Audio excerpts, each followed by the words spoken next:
माथो गोजांनानै दद्रद्र सिरि थानाय बायदि नुदों जोंनि बयनिबो फेभरेट जानायाव मा बुस्थु बियो अब्ला दिनैनि फेस्टिभेला मा मोजाङै बुं अमा थावख्रि मिउजिक फेस्टिभेल थ' गोबांनिनो अमा थावख्रिया फेभरेट जानांगौ आंनिबो फेभरेटखा नालाय नोंथांमोना फेभरेट नङाबाबो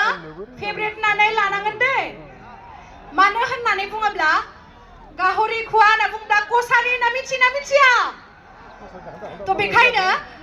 आं अमा जानाय फैखानाय हिसाबै बारा गोजाङाखै नोंथांमोनाबो गाजा गोमजा दिनैनि जा अमा थावख्रि मिउजिक फेस्टिभेल दङ बेयावहाय गोबां समायना समायना सिख्लाफोरा मोसानानै थांबाय नङा होमबा आरो समायना समायना सिख्लाफोरा दानो जोबनो थाङाखै दै आरो गोबां दंबावो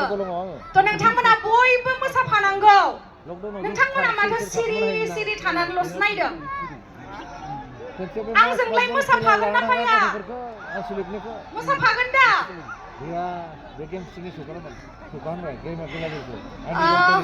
आं जोबोर गोजोननाय मोनदों दिनैहाय मानो होननानै बुङोब्ला आंनि जायगा उदालगुरि डिस्ट्रिक्ट डिमाकुसियाव ओरैबायदि समायना रमायना मोनसे अमा थावख्रि मिउजिक फेस्टिभेल जागासिनो दङ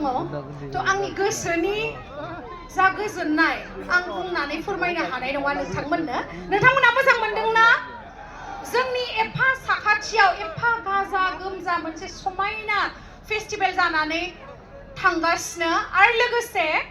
बलिउडनि सासे फेमास सिंगार एस किंनि थाखाय नोंथांमोना एक्साइटेड ना नोंथांमोना बिथांनि गोबां मेथाइखौ खोनादों जानांगौ नाथाय नोंथांमोना एस किंखौ बारा मोजाङै सोरबा सोरबा सिनायाखै जानांगौ आं खोन्थानानै होनि बै बडिगार्ड फिल्म दङना सलमान खाननि I love you होनना बुंनाया थ' बेनिनो सिंगारा बियो आरो गोबां मेथाइफोर बिथाङा खननाय दङ थ' आंथ' बिराद एक्साइटेड आरो लोगोसे दिनैनि जा अमा थावख्रि मिउजिक फेस्टिभेलखौ अर्गानाइज खालामदों मारु एन्टारटेनमेन्टआ नोंथांमोना गोबाङानो मिथिया जानांगौ इउटुब चेनेलाव बयबो साबस्क्राइब खालाम मारु सिने प्रडाक्शन चेनेलखौहाय खालामगोन ना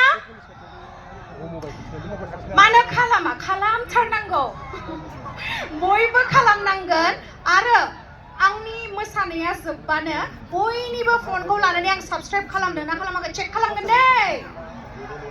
बयबो अननाय होबानो जाबाय आरो लोगोसे जोंनि आसामनि स्पिकार